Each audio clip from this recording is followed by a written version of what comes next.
देखेंगे कॉटलिन का if and when expressions का बारे में। तो इफ जो नॉर्मल स्टेटमेंट होता है जो आपने सीखा होगा, सी लाइक कोई भी प्रोग्रामिंग लैंग्वेज में, पाइथन हो या सी सी प्लस प्लस जावा कुछ भी हो, उसमें जो इफ है वो इफ आप यूज कर सकते हैं नॉर्मली जैसे आप करते हैं। जैसे यहाँ पे एक छोटा सा एग्जांपल है कि नेम है जो यूजर से इनपुट रहेगा या कहीं से भी आ रहा होगा, एक वेरिएबल है काउंट। याद रखिएगा ये वैर है, इसको हम चेंज कर सकते हैं। मैंने पहले ही बोला है कि वैर को हम चेंज कर सकते हैं और वैल को चेंज नहीं कर सकते। तो यहाँ पे क्या है कि अगर नेम का वैल्यू संजू है तो काउंट का वैल्यू 308 कर देगा। अगर नेम का वैल्यू रणवीर है तो काउंट का वैल्यू 16 कर देगा।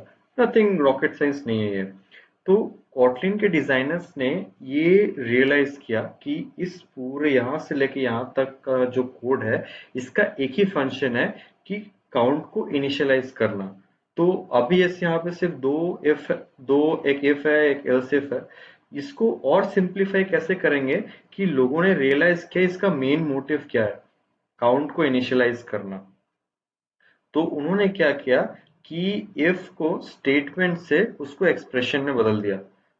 तो अभी उसको कुछ इस तरीके से आप लिख सकते हैं। अगर आपको याद होगा टर्नरी ऑपरेटर जो होता था जावा सी सी प्लस प्लस में, वहां पे एक पहले एक टेस्ट एक्सप्रेशन रहता था, फिर उसका बाद आप दो वैल्यू देते थे, एक अगर ट्रू होने पे होता है, एक फॉल्स होने पे होता था। तो उस कॉन्सेप्ट को उन्होंने क्या किया, पूरी टर्नरी ऑपरेटर को हटा दिया और उस जगह क्या किया, आपका इफ को एक एक्सप्रेशन में बदल दिया। एक्सप्रेशन मतलब जिसको इवेलुएट करके आपको कुछ वैल्यू मिल सकता है। तो यहाँ पे अगर नेम का वैल्यू जब संजू होगा तो डायरेक्टली 308 स्टोर हो जाएगा, और अगर नेम का वैल्यू रणवीर हुआ तो डायरेक्टली 16 आ जाएगा। एक बात बताइए, अगर नेम का वैल्यू संजू हुआ इफ में देखे तो 308 एंड बाकी और हमने कुछ नहीं लिखा, तो ये लाइन क्या सही रहेगा? क्या कंपाइलर एडिट कर पाएगा कि अगर संजू नहीं हुआ तो क्या हुआ? नहीं।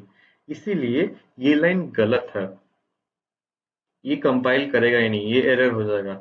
तो फिर आप कैसे लिखेंगे? मान लीजिए आपका एक ऐसा सिचुएशन है जहां पे आप सिर्फ, अगर संजू है तो आप 308 स्टोर करना चाहते हैं, तो उसको क्या करेंगे, उसको जो नॉर्मल तरीका होता था, नॉर्मल जो तरीका हम लोग का होता था स्टेटमेंट वाइज में, उस तरीके से आप लिख सकते हैं। ध्यान रखिएगा, इफ को हमेशा एज ए एक्सप्रेशन यूज करना मैंडेटरी नहीं है। कभी कभी सिचुएशंस में जहाँ पे आपका काम थोड़ा आसान हो सकता है, उस जगह पे आप यूज कर सकते हैं। एग्जांपल देखते हैं जहां पे हम एक पर्टिकुलर वेरिएबल को टेस्ट कर रहे हैं कि वो एक पर्टिकुलर रेंज में है कि नहीं।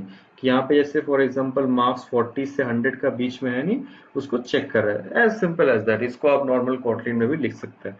लेकिन कॉटलिन के डिजाइनर्स ने ये नोटिस किया कि ये पैटर्न बहुत फ्रीक्वेंटली फॉलो हो रहा है हर जगह में, ऑलमोस्ट बहुत सारी जगह पे हम लोग चेक करते हैं कि एक पर्टिकुलर वेरिएबल दो fixed value, comparable fixed value का बीच में है कि नहीं।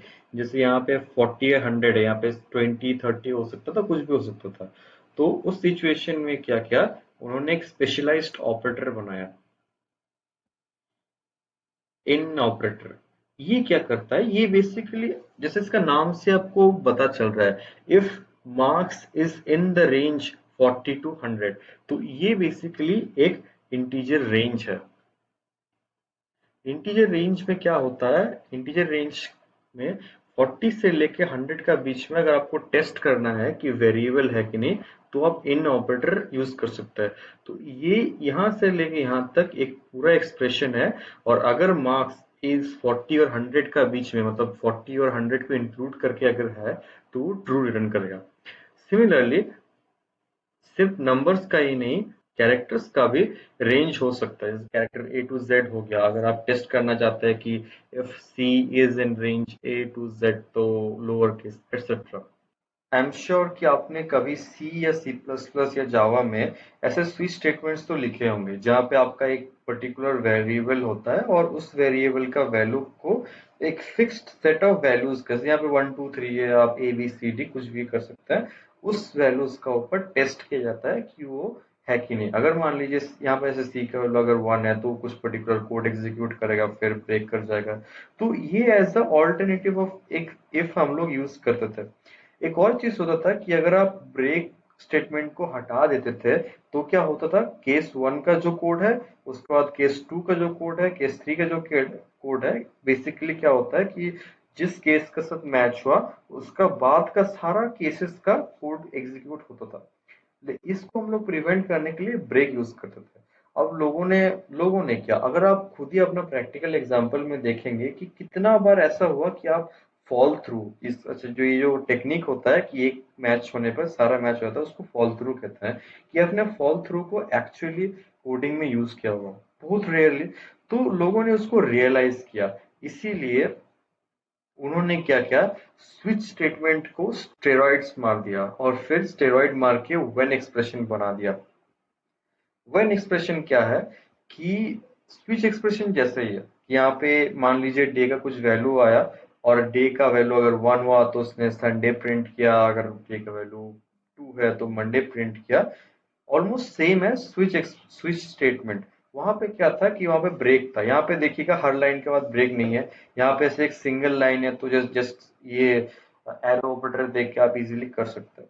एक और चीज आप नोटिस करेंगे कि ये प्रिंट एलन इतना बार हमको लिखना पड़ रहा है, तो लोगों ने इसको भी रियलाइज किया कि जब इफ को हम लोग एज ए एक्सप्रेशन यूज कर सकते हैं कोई वेरिएबल को इनिशियलाइज करने के लिए, तब व्हेन को क्यों नहीं यूज कर सकते।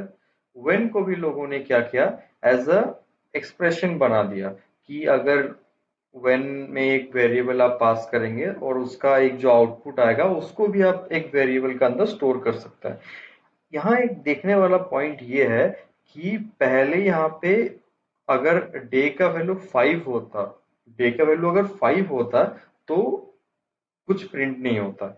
लेकिन अभी जैसे व्हेन को हम एज एक्सप्रेशन यूज कर रहा है, तब हमको एक एल्स देना पड़ेगा। ये एल्स इसलिए है कि अगर डे का वैल्यू इन चार वैल्यूज या इन गिवन वैल्यूज में मैच नहीं किया तो कुछ अनडिफाइंड हो जाएगा ना टेक्स्ट का वैल्यू। इसीलिए लोगों ने क्या किया, यहाँ पे एक एल्स दे दिया।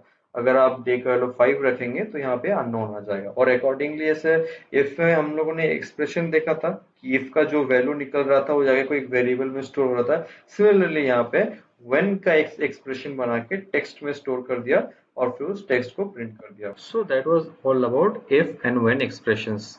नेक्स्ट हम लोग देखेंगे नेक्स्ट वीडियो में कि फॉर लूप्स वगैरह कैसे यूज करते हैं। Thank you.